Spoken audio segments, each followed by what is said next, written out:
Meus irmãos, a carta de Paulo aos Colossenses, obviamente, como toda a escritura, é um tesouro. Esse trecho do capítulo 1 que nós temos visto desde o verso 13, mostra para nós, exalta Cristo de uma maneira toda especial. E o apóstolo Paulo, como eu já bem disse aqui aos irmãos, ele faz isso porque, na época, a igreja lá estava sendo invadida, estava sendo seduzida por falsas filosofias. Haviam várias ideias que faziam com que Cristo fosse colocado como se fosse mais um, como se Cristo fosse apenas uma emanação de Deus e que estivesse como que um outro tipo de anjo, mas não era colocado como Deus, como supremo, como mediador, como soberano. E o apóstolo Paulo, para combater essas mentiras que existem até hoje, que seduzem a igreja até hoje, ele vai escrever para nós, inspirado pelo Espírito Santo de Deus, esses versos tão preciosos. Nós vamos ler a partir do verso 13, mas hoje nós vamos continuar do verso 17 em diante, e diz aí a palavra do Senhor para nós. Ele nos libertou do império das trevas e nos transportou para o reino do Filho do seu amor, no qual nós temos a redenção, a remissão dos pecados. Este é a imagem do Deus invisível, o primogênito de toda a criação. Pois nele foram criadas todas as coisas, nos céus e sobre a terra, as visíveis e as invisíveis, sejam tronos, sejam soberanias, quer principados, quer potestades. Tudo foi criado por meio dele e para ele. Ele é antes de todas as coisas, nele tudo subsiste. Ele é a cabeça do corpo da igreja, ele é o princípio, o primogênito dentre os mortos, para em todas as coisas ter a primazia, porque aprove a Deus que nele residisse toda a plenitude, e que havendo feito a paz pelo sangue da sua cruz, por meio dele, reconciliasse consigo mesmo todas as coisas, quer sobre a terra, quer nos céus. Do verso 13 em diante, nós vemos ele falando de Deus Pai, que nos libertou e nos tirou das trevas, do império das trevas, e nos leva para o reino do seu Filho amado, o reino do Filho do seu amor, que é o Senhor Jesus Cristo.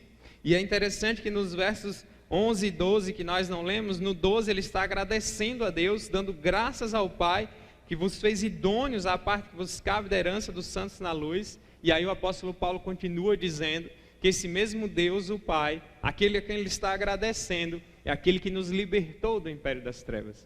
Nós vimos que se não for o poder de Deus, nós não conseguimos enxergar a verdade, nós não conseguimos ir para a luz, nós não conseguimos buscar a Deus, nós somos totalmente incapazes, porque sem Cristo o que nos resta é a perdição. É a triste realidade de que somos pecadores, de que somos falhos, de que precisamos nos arrepender e crer nele. E aí então ele prossegue dizendo, falando sobre Jesus, em quem nós temos a redenção, nós temos a remissão dos nossos pecados, nós somos comprados pelo seu sangue, nós fomos perdoados por ele. Vai dizer que ele é a imagem do Deus invisível, vai dizer que ele é o primogênito da criação, no sentido de que ele é o herdeiro, o dono, aquele que se destaca, aquele que é a origem de tudo. Vimos no verso 16 que nele foram criadas todas as coisas, tudo que existe, visíveis e invisíveis, tudo foi criado por Cristo, para a glória de Cristo. E aí Paulo continua exaltando, e aí a gente chega no verso 17 e vai dizer que ele é antes de todas as coisas. Vai dizer para nós que nele tudo subsiste, aí ele prossegue. Nós estamos vivendo numa época que as pessoas falam muito em vazio, as pessoas falam muito em liquidez, as pessoas falam muito em relatividade, ou seja, tudo é relativo.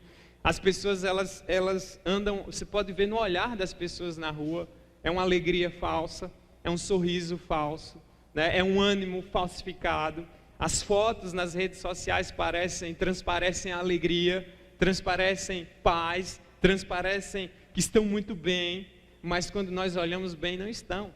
Entre a realidade e as redes sociais há um abismo muito grande. Isso é o óbvio, nós sabemos. As pessoas, elas andam vazias, elas andam em busca de promessas, elas andam em busca de algo que possa preencher, algo que possa dar sentido à vida. E as pessoas buscam isso em todos os lugares, em várias religiões, buscam em filosofias e nunca encontram. Sempre vem uma ideia da moda que promete algo novo, que promete saciar a sede do homem, que promete dar alegria para você, paz para você, mas nunca cumpre o que promete. Tudo é falso, tudo passa. Todo ano tem uma ideia nova, todo ano tem uma religião nova, todo ano tem uma moda nova, e as pessoas continuam tristes, as pessoas continuam angustiadas, as pessoas continuam perdidas, as pessoas continuam vazias, vivendo para lá e para cá sem rota na vida, como se fosse um hamsterzinho, um ratozinho numa roda correndo e não sai do lugar. Não vão para lugar nenhum, planejam, sonham, falam isso e aquilo, passam uma imagem que, se você não conhecer a pessoa, você pensa que é a pessoa mais feliz do mundo. Dá até uma certa coisa, nossa, mas será que ele é tão feliz assim sem Deus? Será que ele é tão feliz assim sem temer ao Senhor, sem conhecer a palavra? Parece que são, mas não são. Você pode olhar o mundo ao redor, né? Você pode observar bem as notícias da TV, as experiências que nós vemos no nosso dia a dia, tudo que nos cerca vai mostrando o contrário. Vai mostrando que o homem tem fracassado, vai mostrando mais dor, mais luta, mais mentira, mais falsidade, mais fingimento. É o que nós vemos ao nosso redor o tempo todo. É o que nós vemos no olhar das pessoas. Infelizmente é assim. Vivemos numa sociedade que é hipócrita, que finge ser o que não é, que tenta sempre passar uma imagem que não existe. E obviamente Deus sonda os corações. E Deus nos criou para um propósito. Deus nos dá uma rota na vida. Então a gente precisa pensar muito nisso, porque a Bíblia nos dá resposta. As pessoas buscam respostas nas religiões, e hoje está na moda as religiões, se fala muito em espiritualidade, se fala muito em misticismo, a mãe natureza, seja positivo, pense positivo, vibre com o universo, né? As pessoas olham o horóscopo ainda. Na época que eu morava em São Paulo, no metrô, na telinha que tinha lá para distrair as pessoas, sempre tinha um horóscopo do dia, a previsão do seu signo para hoje, e as pessoas ainda acreditam nisso no século 21, uma época em que as pessoas se arrogam muito de estarmos na era da informação, mas as pessoas continuam religiosas, supersticiosas, continuam extremamente apegadas a alguma coisa, mas continuam extremamente rebeldes contra Deus. Então é sempre uma contradição o mundo que a gente vive. Ele nos critica, ele vai dizer, olha, vocês cristãos são retrógrados, vocês são ultrapassados, vocês são fundamentalistas, vocês são um problema, vocês são pessoas de mente fechada, embora a gente saiba que existam pessoas assim nas igrejas mesmo, infelizmente tem, mas nós sempre vamos ser atacados, nós sempre vamos ser criticados, nós sempre vamos ser zombados. Não espere que a mídia vai achar a gente legal, não espere que as pessoas vão fazer faixas em nossa homenagem, porque não vão. Porque a verdade do Evangelho, ela é dura e ela é confrontadora, e mesmo que você ande do jeito certo, ainda assim as pessoas vão nos atacar e criticar. Foi assim com o nosso Senhor Jesus Cristo, que foi crucificado, que foi zombado, que foi cuspido, que deu a sua vida e passou por tudo isso, e disse que nós também passaríamos por isso. Então não espere apoio de ninguém, não se iluda quando políticos dizem, que são do Senhor, agora a gente muda, nenhum lado está interessado em Deus, nem direita, nem esquerda, nem centro, está todo mundo interessado em poder, em dinheiro, em votos, é isso que interessa, mas usam as pessoas como massa de manobra. Então nossa causa tem que ser o Evangelho, nossa causa tem que ser Cristo, e o que vale a pena sofrer e viver é o Senhor. Então a Bíblia nos dá uma resposta, que rota para a vida, para onde eu vou, o que é que eu faço da minha vida, como eu preencho, onde encontrar paz, onde encontrar alegria, onde buscar sentido. É nessa salada religiosa toda, é na filosofia da moda, é no meu partido político, é na minha universidade, é no curso dos sonhos, é na ideia falsa de sucesso que o mundo fabrica. É aí que as pessoas têm buscado felicidade, é aí que as pessoas têm buscado sentido. Continuam vazias, continuam ainda em busca de alguma coisa a mais, nunca preenche. Nosso coração tem um buraco do tamanho de Deus que só cabe Ele ali dentro. Se não for Ele ali, vai ficar faltando sempre. Então a Bíblia nos dá respostas, e a Bíblia aponta para Cristo, e a Bíblia nos diz que nesse mundo todo incerto, todo bagunçado, todo passageiro, nós podemos ter uma certeza, nós podemos ter segurança, nós temos um refúgio, nós temos uma rocha, nós temos alguém quem nos apoiar e nos agarrar, nós temos um ponto fixo, nós temos uma rota para a vida. E essa é a mensagem que o cristianismo traz para todos até hoje. Você está seguindo vazio porque você ainda não conhece aquilo que preenche. Você está seguindo triste e angustiado porque você não conhece a alegria verdadeira. Você está seguindo inquieto e problemático porque você não conhece ainda a paz verdadeira que o mundo não pode dar. As coisas que você imagina, você mesmo não pode encontrar por si mesmo. Então, qual é a resposta da Bíblia para nós? É Cristo. E Cristo é o centro. E se Cristo não é o centro da nossa vida, ela não vai funcionar como ela deve funcionar. Se Cristo não estiver, não for a razão pela qual você acorda todo dia, não for o motivo da sua alegria, não for a razão da sua paz, não for a razão da sua adoração, sua vida, a minha vida estará problemática, estará bagunçada, desequilibrada, perdida, sem rota, como a maioria das pessoas estão. Então a resposta é Cristo, o centro é Cristo. E aí agora a gente continua a partir do verso 17, onde o apóstolo Paulo vai trazendo para nós coisas que ajudam a responder. Então a primeira coisa que a gente vê, por que Jesus é o centro? Por que ele tem que ser o centro da nossa vida? Primeira coisa é porque ele criou tudo, ele governa tudo e ele sustenta tudo. Olha aí no texto, verso 17, diz assim, ele, ou seja, Jesus, ele é antes de todas as coisas. Primeira coisa, Paulo está dizendo, ele é eterno. Nós acabamos de cantar isso, ele é eterno, Jesus sempre existiu. Ele não passa a existir apenas lá no século I, quando ele encarnou, nasceu como um bebezinho comum, viveu uma vida comum naquela época. Não, Jesus sempre existiu. Jesus é Deus, ele é santo, ele é digno de ser adorado, ele é antes de tudo. Ele não é um ser criado, ele é a fonte da criação. É dele que procedem todas as outras coisas. Por isso que o apóstolo Paulo, nesse trecho, ele já começa lembrando que Jesus é antes de tudo. Então, antes que existisse o universo, antes que existisse vida, antes que existisse qualquer coisa, Jesus já existia. Ele mesmo vai dizer, eu sou. Antes que Abraão nascesse, eu sou. Deus, lá no Antigo Testamento, Deus Pai vai dizer, eu sou. E o eu sou, esse nome que Jesus usa para falar dele, quer dizer aquele que é atemporal, aquele que sempre existiu. Aquele que é eterno, aquele que não precisa de ninguém, aquele que não tem passado, presente e futuro. É o Deus que a Bíblia nos chama a adorar. É o Deus que mostra isso. Você abriu o Evangelho de João, você for lá só para você lembrar, deixa Colossenses marcado aí. João, no capítulo 8, diz assim, versículo 58. Aqui é Jesus conversando, no verso 57, perguntaram-lhe, pois os judeus não têm nem 50 anos e viste Abraão? E aí o verso 58, respondeu-lhe Jesus, em verdade, eu vos digo, antes que Abraão existisse, eu sou. O mesmo nome, a mesma palavra que Deus usa no Antigo Testamento. E o resultado disso foi que eles pegaram em pedras para atirar em Jesus, no verso 59. Mas aí vai dizer que Jesus se ocultou e saiu do templo. Por que os judeus queriam apedrejar Jesus nessa hora? Porque para eles Jesus estava blasfemando. Porque eles não acreditavam que Jesus é Deus, que era o Messias prometido das Escrituras. Então eles ficaram com raiva, e geralmente quando alguém blasfemava contra Deus, os judeus apedrejavam.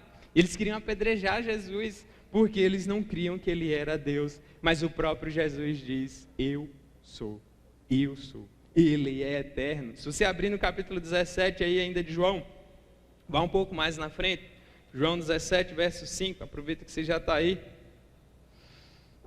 É quando tem a oração sacerdotal dele, e aí ele vai mencionando, e no verso 5 do capítulo 17 ele diz, e agora glorifica-me, ó Pai, ele está falando com Deus o Pai, contigo mesmo, com a glória que eu tive junto de ti, antes que houvesse mundo.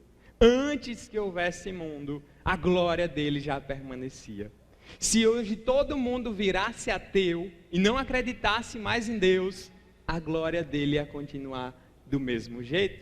Se todo mundo virasse as costas para Deus, Deus ia continuar sendo Deus do mesmo jeito. Da mesma forma que no tempo nublado e chuvoso, o sol não sumiu não, o sol só está ali escondido, o sol continua brilhando. Em outras regiões ele aparece, mas quando fica o tempo nublado, as nuvens o escondem. Mas o sol continua lá. Da mesma forma, se todo mundo dissesse, agora não cremos mais em Deus, chega de Deus, você acha que Deus ia sofrer algum abalo? Nenhum. Continuaria sendo o mesmo Deus, continuaria sendo poderoso, glorioso, soberano, santo, eternamente. Amém. Continuaria da mesma forma. Então, Jesus está dizendo, olha, eu tinha a mesma glória, Senhor, glorifica-me com a mesma glória que eu tinha antes que houvesse mundo, antes que o mundo existisse, antes que o universo viesse à existência. Ele é, eu sou. E aí se você abrir Apocalipse, vai lá no último livro da Bíblia, capítulo 22, você vai reparar que a gente para em Colossenses, dá uma passeada em outros livros, só para a gente juntar as ideias que a Bíblia traz.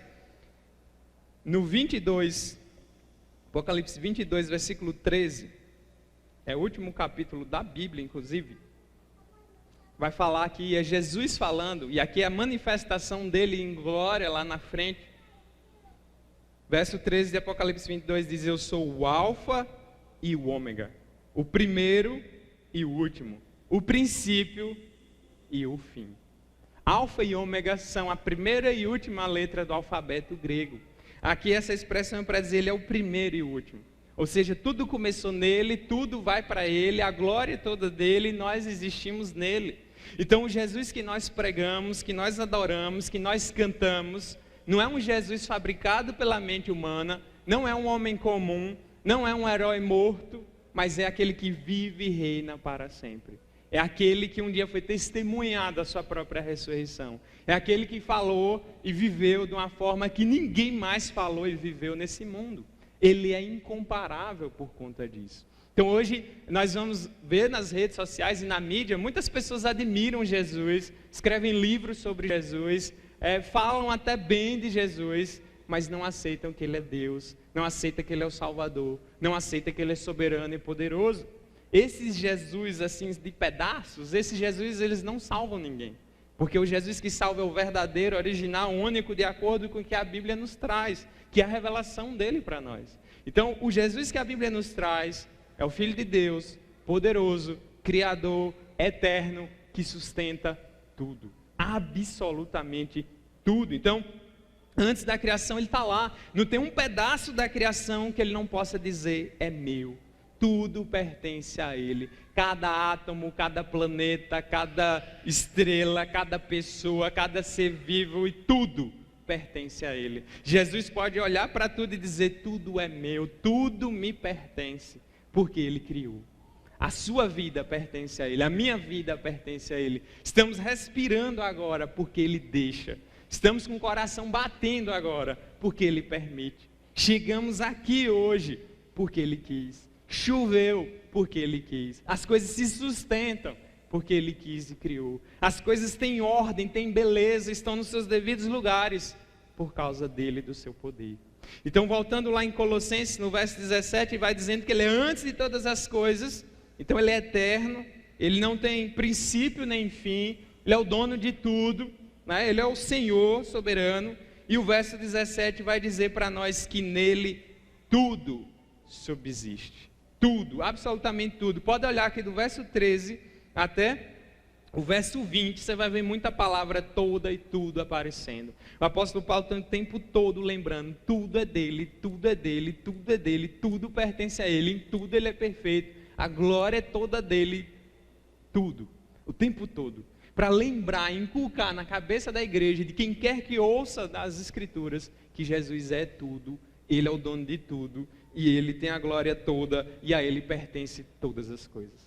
Então o apóstolo Paulo usa o tempo todo aí, vai dizer que nele tudo subsiste. Ele não só criou, mas Ele sustenta a criação. Se o planeta está girando na sua velocidade, e os demais planetas, e o sistema solar, e nossas vidas funcionando, e as coisas no lugar, é porque Ele mantém tudo no seu lugar.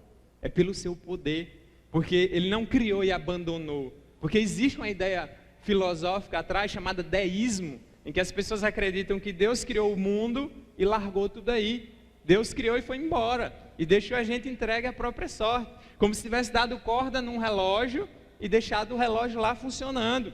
Só que a Bíblia não ensina isso. A Bíblia diz que Ele não só criou, mas Ele sustenta a criação. Da mesma forma que o que a gente tem, seja um automóvel, uma casa, o nosso próprio corpo, se ele não for cuidado e não tiver uma manutenção constante, vai envelhecendo e se destruindo muito mais rápido. E a mesma forma é toda a criação. Se ela estivesse abandonada aí, acabaria.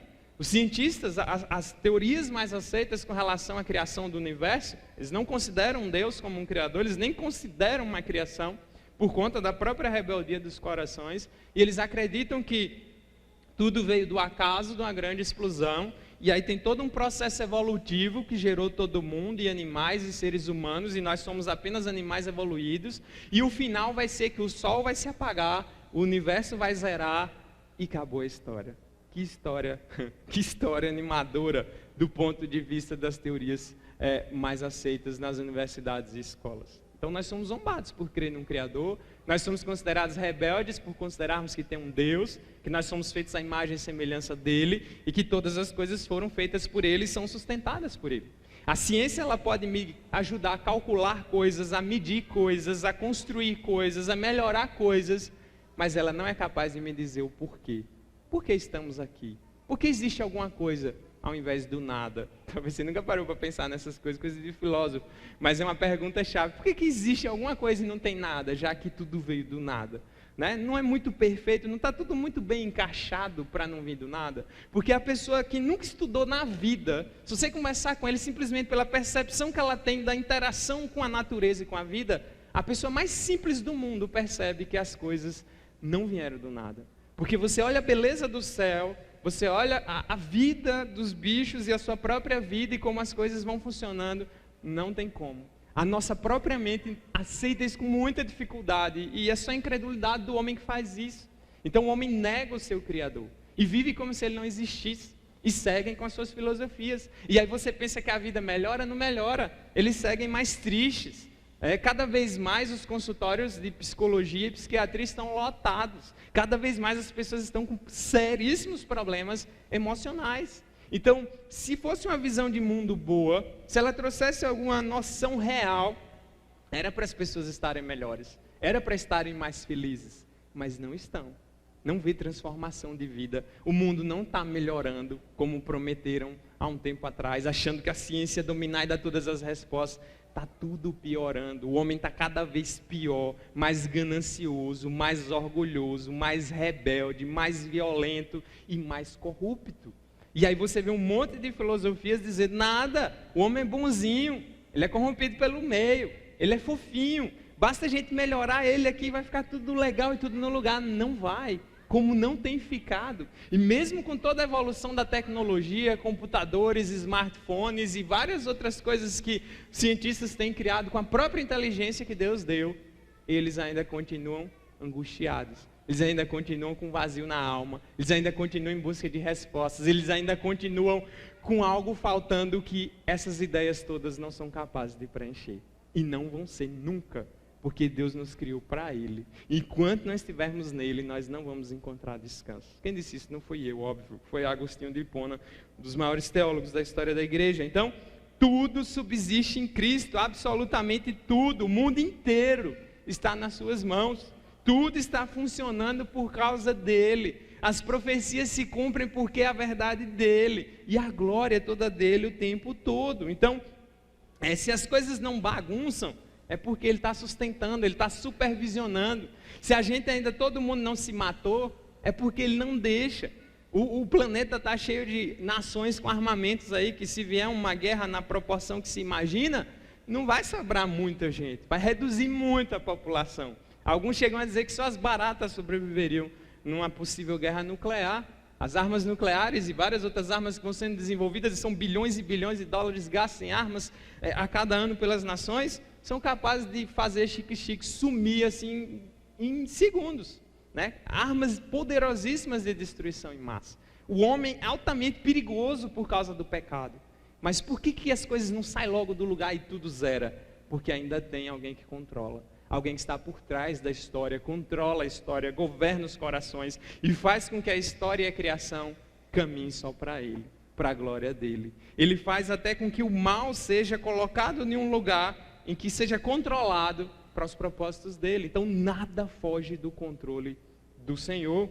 Se você abrir Atos capítulo 17, deixa a Colossenses marcado aí, abre Atos 17, no versículo 27 e 28.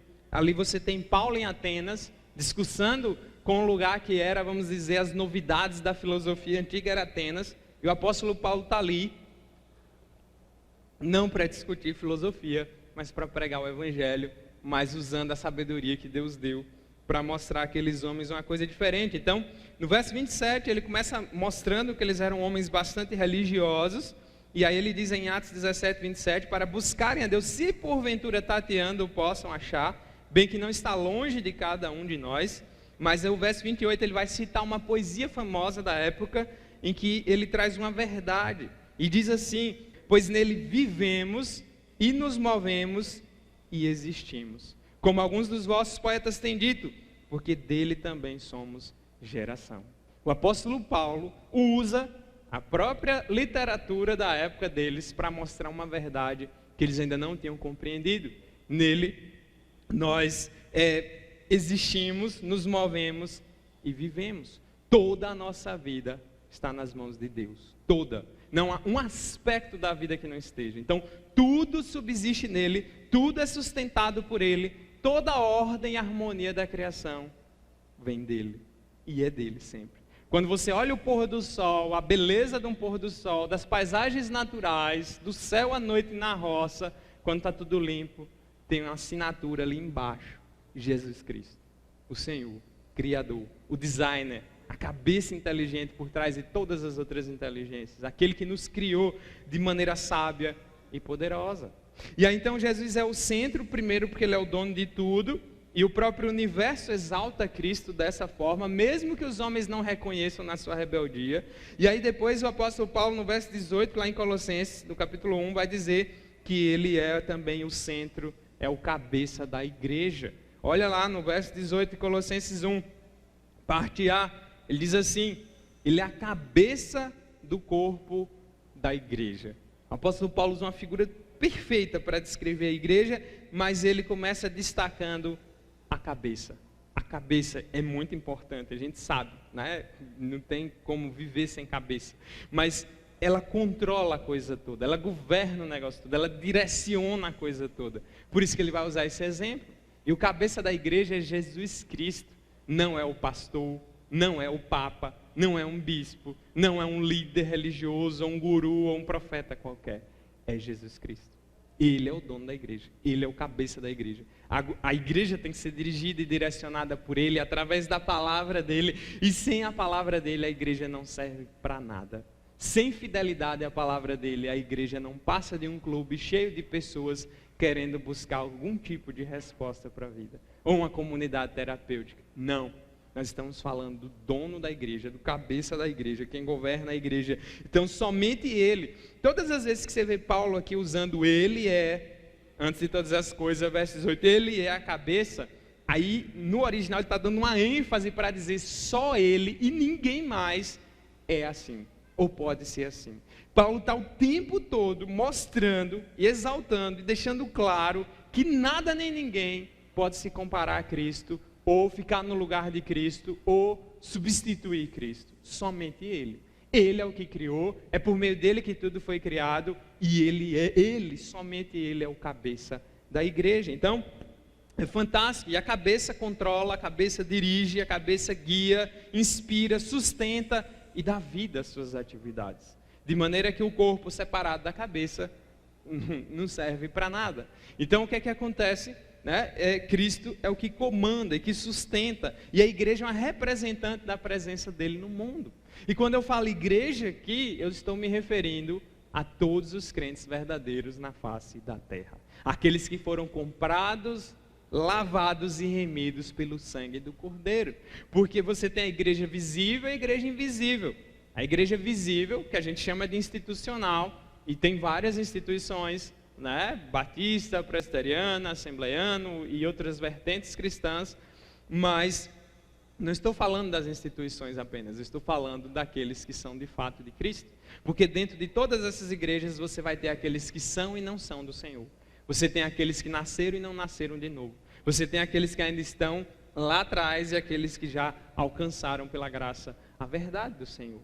Por isso que muitos críticos hoje, e eu às vezes converso com pessoas pela internet, estudantes, parentes que sempre lembram desse fato, principalmente se você vai para a universidade ou vai para a área de humanas, eu faço um curso da área de humanas que é história, e que tem uma galera que é bem inimiga de cristianismo e de igreja. Uma das coisas que eles mais gostam de dizer: olha, mas a igreja cristã foi responsável por muitas mortes no passado, a igreja cristã foi responsável por guerras, a igreja cristã foi responsável por derramar muito sangue. Os muçulmanos também têm toda a guerra na época das cruzadas, eles gostam de lembrar desse fato, eles gostam de generalizar o cristianismo, e infelizmente muitos fizeram coisas terríveis, usando o nome de Cristo e a bandeira da igreja, mas a gente sabe pela palavra quem é de Deus e quem não é. A gente sabe pela palavra o que é evangelho de verdade e o que não é. A gente sabe pela palavra o que é igreja de verdade e o que não é.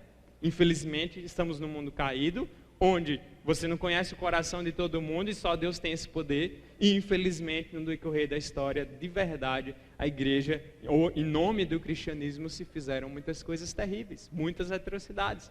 Infelizmente, isso gera mais munição para os críticos. Mas mesmo assim não podemos desanimar.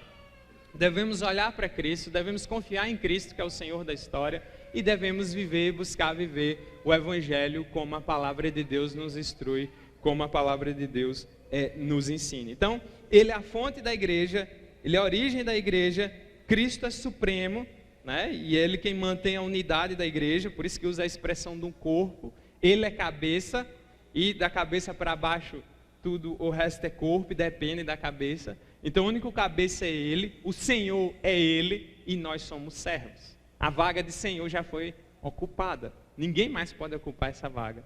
Nós só temos a vaga de servos e está sobrando vaga para servir, para se entregar ao Senhor e ser um escravo dEle, de maneira que sua vida gire em torno do Senhor. Então tudo pertence a Ele, tanto o universo quanto a igreja verdadeira estão debaixo da sua administração. Um dia, essa igreja verdadeira vai estar reunida com Ele para sempre, mas esse dia ainda não chegou.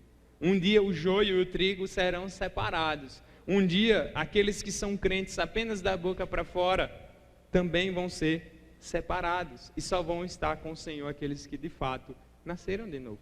Por isso que é muito sério, por isso que igreja não é brincadeira, por isso que nós devemos orar, zelar e buscar sempre viver para a glória do nosso Deus, porque é dele. Isso aqui não é uma brincadeira. Isso aqui não é um momento só para você se distrair ou porque você não tinha outra coisa para fazer. Aqui a coisa é séria. E é séria não é por minha causa, é por causa dele. E por conta dele, daquilo que ele fez e de quem ele é. E ele é a única resposta que você e esse mundo precisam. Então, o corpo é todo constituído dos crentes verdadeiros. Um dia a igreja invisível, irmãos que falam várias línguas de várias nações, em locais que às vezes nem tem um templo para se reunir, um dia estaremos todos juntos. Não teremos mais barreiras denominacionais, estaremos todos ali debaixo de um só Senhor, sem as divisões que nos marcam na nossa época, servindo e glorificando ao nosso Deus. Então, hoje está na moda muitas pessoas dizerem que são desigrejadas, ou seja, eu gosto de Deus, eu gosto da palavra, mas eu não gosto da igreja. Então eu quero lhe dizer que se você não gosta da igreja, é um sinal que você não gosta de Deus. Porque Deus ama a igreja. E se você não gosta da igreja, você está em maus lençóis. Se você está fora do corpo, não adianta, você não pode ser alguém. Imagine se o dedo resolve dizer, agora eu vou ser dedo sozinho. Não vai funcionar, a gente sabe, né? Um exemplo bem esquisito, mas é mais ou menos assim que uma pessoa dessa pensa. Tem muita gente decepcionada com a igreja, fora aquelas pessoas que não olham para suas próprias culpas, mas que passaram algum trauma ou sofreram algum tipo de abuso, no sentido até de autoridade espiritual. Existem igrejas que não zelam pela palavra, existem igrejas onde existem pastores e líderes autoritários, existem igrejas onde o evangelho não é pregado, e essas igrejas têm sido uma fábrica de pessoas magoadas, de pessoas decepcionadas, de pessoas desnorteadas, porque achavam que era Deus que estava prometendo aquilo.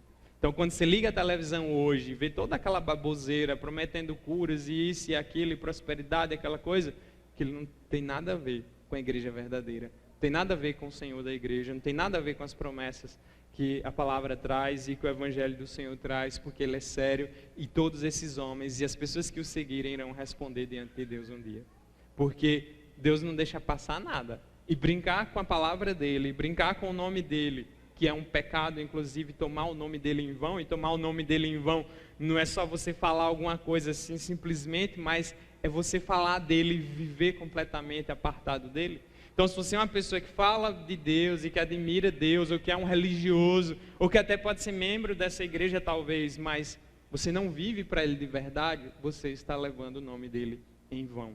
Se você dá um mau testemunho lá fora, você está tomando o nome de Deus em vão. Porque as pessoas lá fora, elas acham que todo cristão é assim como você. Ou ela acha que todo mundo aqui da igreja é como você. E a gente sabe que Satanás usa isso, infelizmente, para cegar mais ainda as pessoas para as coisas de Deus. Mas devemos pedir a Deus misericórdia e sondar nossos próprios corações. E aí então o apóstolo Paulo continua aí, no verso 18, na parte B agora, ele vai dizendo sobre Cristo. Ele é o princípio, o primogênito dentre os mortos, para em todas as coisas ter a primazia. Né? E é muito interessante esse trecho, porque agora nós vamos ver Jesus sendo exaltado, Jesus sendo o centro. Por quê? Porque Ele é o Salvador, porque Ele deu a vida, porque o centro todo está nele, a obra de Deus para nos salvar está toda direcionada nele. Então vai dizendo aí que Ele é o princípio, ou seja, Ele é a fonte de todas as coisas, é o primogênito dentre os mortos. Jesus ressuscitou. Essa é uma das grandes verdades do cristianismo, que nós não podemos abrir mão. Né? Isso foi testemunhado, não foi por uma ou duas pessoas. Não foi uma alucinação da cabeça de alguém. Nossa, eu queria tanto que Jesus estivesse vivo, e aí imagina. Não, mais de 500 pessoas foram testemunhas disso. Elas não podiam estar todas loucas, porque Jesus foi preso. Os próprios judeus tentaram subornar os guardas por conta disso. As primeiras testemunhas disso foram mulheres. Ninguém que quisesse escrever um relato sério naquela época ia botar a mulher como testemunha, porque naquela época não se considerava o testemunho de uma mulher de jeito nenhum. Então, os evangelhos são impressionantes. Tem uma história, inclusive virou filme, de um cara chamado Lee Strobel. Ele era um jornalista ateu, daqueles que tem ódio de Bíblia, de igreja, de crente. E a esposa dele se converteu. E ele resolve fazer toda uma pesquisa para provar que o cristianismo era uma falsificação. Só que durante essa pesquisa, Deus pegou ele pelo pé e ele se converteu. E hoje Lee Strobel escreveu muitos livros em defesa de Cristo. Vale a pena a leitura, inclusive virou filme contando um pouco da vida dele. Isso já aconteceu com muita gente. Você pensa que Deus fica assustado com vocês bravejando, achando que Ele não existe, ou botando a culpa das mazelas do mundo tudo nele, revoltado porque sua vida não funciona do jeito que você quer? Deus não se abala nem um pouco. Se Ele quiser salvar você, ninguém pode impedir. O poder do Espírito é tão grande que mesmo você sendo a pessoa mais rebelde, mais suja, mais depravada que tem, Ele tem poder para transformar você. Ele te faz enxergar o que você nunca foi capaz de enxergar. Ele te faz engolir todo o seu orgulho e rebeldia num momento só. Ele quebra você e mostra o quanto você é dependente dele. E Ele faz isso com amor tão fantástico, que embora doa muito, você vai ficar muito feliz, porque qualquer pessoa que conheceu a Cristo de verdade, nunca mais vai ser a mesma. Nunca mais vai ser igual. O próprio autor dessa carta aqui tinha raiva de cristãos. Tinha raiva da igreja. O autor dessa carta aqui estava a caminho de uma outra cidade para ajudar a prender cristãos, para serem mortos. O apóstolo Paulo. Ele era fariseu daquele mais radical possível, odiava os cristãos com o mais profundo do ser dele. Lá em Atos, quando relata sobre Paulo, vai mostrar o ódio que ele tinha por Cristo e pelo seu povo. E você acha que Deus ficou com medo? Não. Jesus pegou ele na estrada de Damasco e aparece para ele de maneira gloriosa, e ele inclusive cai e aí vai mostrar: Paulo, agora eu vou te mostrar quem é que manda. E óbvio, né? Cristo vai pegar aquele homem rebelde e transformar no maior apóstolo do cristianismo. Vai transformar no maior teólogo do cristianismo. Vai transformar num servo exemplar para a glória dele. É o que Deus faz. O apóstolo Paulo era o que perseguia, passou a ser perseguido. Então um testemunho de um homem desse vale muito, porque era alguém que odiava mesmo Cristo. Né? Talvez seja a sua situação, talvez você seja uma pessoa bem crítica com relação à igreja, talvez você entrou aqui cheio de armaduras na sua mente, tipo assim: eu não quero conta, eu vou porque meu parente me chamou, e aí você deve estar com uma série de defesas na sua cabeça. Eu quero lhe dizer que não é com relação a mim, mas é o próprio Deus, e Ele pode desfazer tudo isso na sua cabeça. Às vezes as suas críticas só desfazem o seu medo, as suas críticas só desfazem as suas dúvidas, as suas críticas são as desculpas que você cria para não servir a Deus, simplesmente isso. E a maioria das pessoas ela joga a culpa na igreja, joga a culpa em fulano e tal, e fulano é assim, assado. Não, isso não cola diante de Deus. Ele conhece o seu coração. Ele sabe que você é bom de desculpas. Ele sabe que você é medroso. Ele sabe que você é frágil. Ele sabe que você é pecador. Ele sabe o que você quer esconder de todo mundo. Ele sabe, porque tudo está aberto diante dos olhos dele. Então, não tem como você brigar com ele, nem disputar com ele, porque ele tem poder. E Ele te conhece bem, melhor do que você mesmo se conhece, inclusive. Então, Deus é especialista em convencer e converter pessoas para Ele. Então, seguindo o texto, vai dizendo que Jesus é o primogênito dentre os mortos, Várias pessoas já ressuscitaram antes dele, ele mesmo ressuscitou pessoas como Lázaro. Se você abrir aí 1 Coríntios 15, se você quiser abrir, a gente já está chegando no final, lá onde Paulo fala da ressurreição de Cristo. Existem trabalhos fantásticos de historiadores cristãos falando sobre esse tema. E aí então, capítulo 15 de 1 Coríntios, Paulo diz assim: irmãos, eu venho lembrar-vos o evangelho que eu vos anunciei, o qual recebestes e no qual ainda perseverais, por ele também sois salvos. O evangelho salva a gente, se vocês retiverem a palavra do jeito que eu preguei para vocês, a menos que vocês tenham crido em vão. Ele está falando com essa igreja aqui. Então, antes de tudo, eu vos entreguei o que eu também recebi. Paulo não está criando nada novo, ele está repetindo aquilo que o Senhor mandou ele dizer. Então, que Cristo morreu pelos nossos pecados, segundo as Escrituras. Ele foi sepultado, ressuscitou ao terceiro dia, segundo as Escrituras. E apareceu a Cefas, que é Pedro, depois apareceu aos 12, Paulo está relatando aqui. Depois ele foi visto por mais de 500 irmãos de uma só vez, dos quais a maioria sobrevive até agora, até essa época aqui que Paulo escreve a carta aos Coríntios. Porém, alguns já dormem. Depois ele foi visto por Tiago, mais tarde por todos os apóstolos, e afinal, depois de todos, foi visto também por mim, como um nascido fora do tempo. O próprio apóstolo Paulo foi um testemunho ocular do Senhor. E ele relata, e tinham pessoas vivas aqui na época dele que também viram. Então, se Paulo estivesse mentindo, alguém poderia chegar e dizer: Paulo, você fumou alguma coisa, você bateu com a cabeça, você não está bem, né? Mas não foi só Paulo. Tinha um monte de gente que podia atestar também, que você podia perguntar também. Então, ele continua aí argumentando nesse capítulo 15. E aí, se você for chegando ali no verso 16, porque na época tinham pessoas dizendo: nada, não existe esse negócio de ressurreição. Claro que para a ciência moderna também não existe, porque a gente está falando de milagres. A gente está falando de coisas sobrenaturais, e quando se fala de coisas sobrenaturais e milagres, a ciência fica da porta só olhando, porque ela não tem ferramentas para trabalhar com o que é espiritual, com o que é sobrenatural. Qualquer cientista sério admite isso. Você não pode chegar num laboratório para tentar descobrir coisas espirituais, porque coisas espirituais não são feitas de átomos, não são feitas de moléculas, não tem células, enfim. São coisas que estão além da nossa capacidade. Então o apóstolo Paulo está aqui dizendo, olha, verso 16, porque se os mortos não ressuscitam, também Cristo não ressuscitou. Se Cristo não ressuscitou, é vã a vossa fé, e vocês ainda permanecem nos seus pecados. E ainda mais, os que dormiram em Cristo pereceram. E o verso 19, que eu acho tremendo, quando ele está argumentando, ele diz: se a nossa esperança em Cristo se limita apenas a essa vida, nós somos os mais infelizes de todos os homens. O apóstolo Paulo é brilhante na sua argumentação. Ele está falando para cristãos: se Cristo não ressuscitou, a gente está perdendo nosso tempo todo aqui. O que a gente está fazendo aqui não faz sentido nenhum se ele não ressuscitou. Mas a Bíblia diz que ele vive, que ele está sentado à direita de Deus Pai e que vai voltar. E temos indícios e fatos muito fortes que mostram isso para nós. E nós vivemos em função dessa fé e nessa esperança. Então, voltando lá em Colossenses, para a gente ir finalizando, então, vai dizendo que todas as coisas ele tinha a primazia. Ou seja, ele foi o primeiro a ressuscitar com um corpo glorificado, com um corpo que um dia todos os crentes também terão.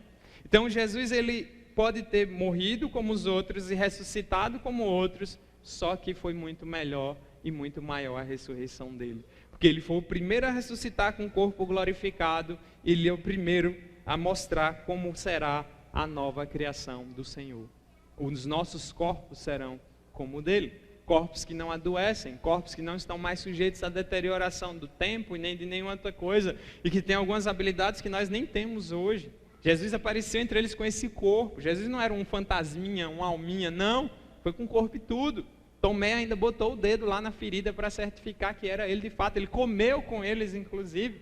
E ele está sentado à direita de Deus, porque ele é homem e ele é Deus. As duas naturezas estão em Jesus Cristo. Então, em tudo ele tem a primazia, né? Vai dizendo aí no verso 19, porque aprove a Deus, né? Ou seja, Deus teve prazer nisso, que nele residisse toda a plenitude.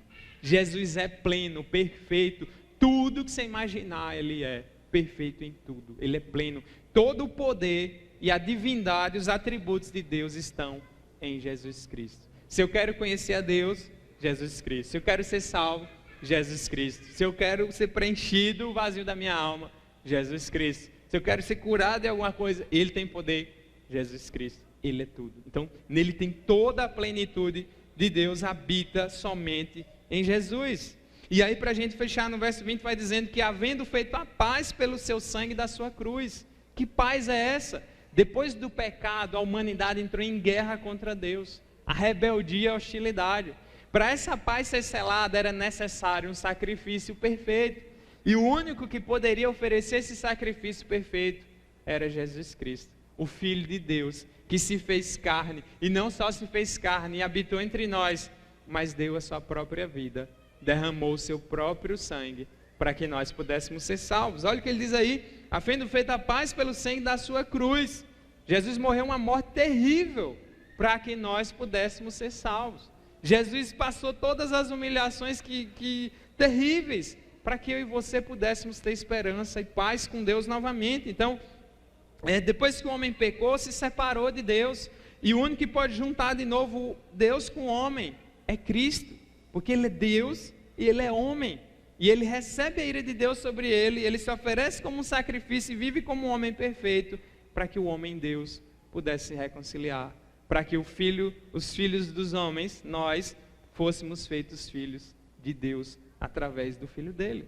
É gracioso isso. E Ele derramou o sangue. E essa guerra, se você não está em Cristo, você ainda está em guerra com Deus. Se você não está em Cristo, você ainda é inimigo de Deus. Mesmo que você fale bem de Deus, ou mesmo que você ache Deus um cara legal, isso não adianta, enquanto você não se arrepender dos seus pecados e não crer no Filho dele, que derramou o próprio sangue para fazer a paz. Então é o único sacrifício que Deus aceita. Vai dizer que por meio dele, Ele é o nosso mediador. A gente só pode se achegar a Deus por causa dele, a gente só pode ser aceita por Deus por causa dele. E vai dizer, reconciliar-se consigo mesmo todas as coisas. Aqui não está dizendo que todo mundo vai ser salvo, mas está dizendo que agora Ele abriu as portas para que aqueles que vão ser salvos possam ser salvos, quer sobre a terra, quer nos céus. Jesus fechou a coisa toda. Jesus ligou a gente de volta com Deus. E a gente só pode ter paz com Deus, perdão pelos pecados e vida eterna através do que Jesus fez. Não tem outro mediador que eu possa pôr, não tem mais ninguém que eu possa apelar, não tem ritual que eu possa fazer que possa me trazer paz com Deus, a não ser Jesus Cristo, seu Filho. Aquele que criou tudo, aquele que é o mediador supremo. E para a gente fechar a nossa mensagem de hoje, algumas aplicações para você meditar à luz desses versículos. Primeira coisa, lembre-se sempre, quando seu mundo estiver desmoronando, olhe para Jesus, porque Ele sustenta todas as coisas. Lembre disso, Ele sustenta tudo. Talvez sua vida esteja caindo aos pedaços, talvez você esteja iludido com muitas ideias erradas de sucesso, seguindo o seu próprio coração, fantasiado com as coisas desse mundo, porque o mundo é prazeroso e é ilusório e tem um brilho e passa um status e é aquela coisa que mexe com o nosso coração, mas seu coração talvez esteja desabando. Você sabe do que passa no seu coração, das tristezas, dos choros que você tem talvez à noite sozinho no seu travesseiro, mesmo tendo uma vida aparentemente bem sucedida ou cercados de pessoas que você considera seus amigos, mas eu quero lhe dizer que quando o seu mundo está desmoronando, esse que controla tudo, sustenta tudo, pode também sustentar e governar e direcionar a sua vida. Jesus tem esse poder. Outra coisa que a gente tem que lembrar é que nada acontece por acaso. Se você está num mundo que foi criado e é sustentado por esse Deus, não existe sorte, não existe acaso, não existe a influência dos astros e das estrelas. Você tem um Deus soberano que controla, governa, sustenta tudo. A história é controlada por Ele. Nossas vidas estão nas mãos dEle. Nascemos quando Ele quer, partimos daqui quando Ele quer, as profecias se cumprem do jeito que Ele quer e no final a glória vai ser toda dEle. Então, tudo está no controle do Senhor.